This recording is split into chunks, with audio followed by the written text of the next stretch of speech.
0.6 times 0.1. 0.06. 0.06. Yeah. Then the other one is 0.058. Which one is greater now?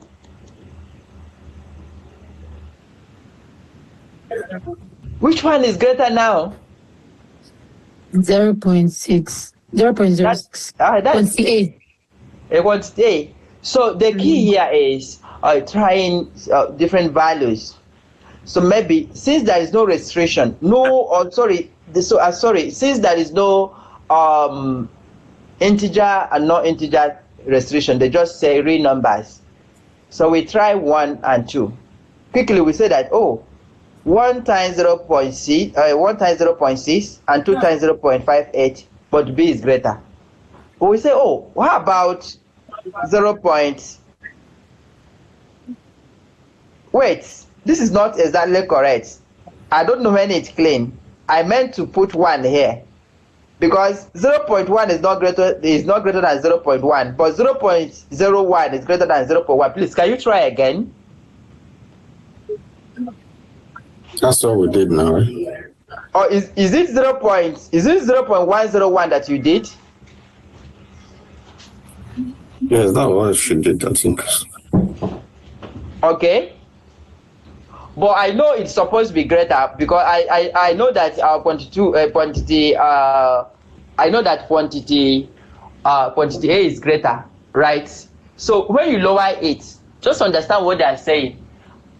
Because ordinarily, as you reduce the value, as you make S and T irrelevant, and that is why in advanced mathematics, so they start studying limits as S approaches 0 or as S approaches infinity, and you see that something becomes irrelevant. So as you lower the value, the 0.6 becomes more important than the 0.58. But as you increase the values, 0.6 and 0.6 becomes of little value, right? All right. So depending on the value you choose, quantity A can be greater, or sometimes other time quantity B can be greater. Any other question? So yes.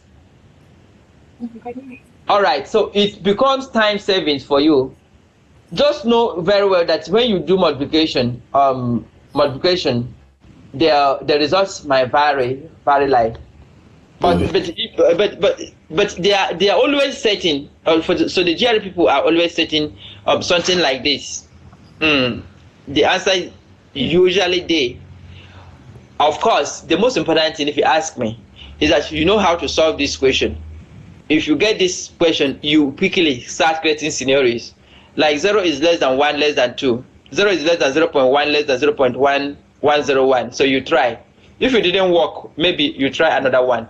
Once you get a situation where 1 is greater sometimes, another one is not greater, then the answer is D. But if you get 1 and it's consistent, then you still try another one. At least 3 trials.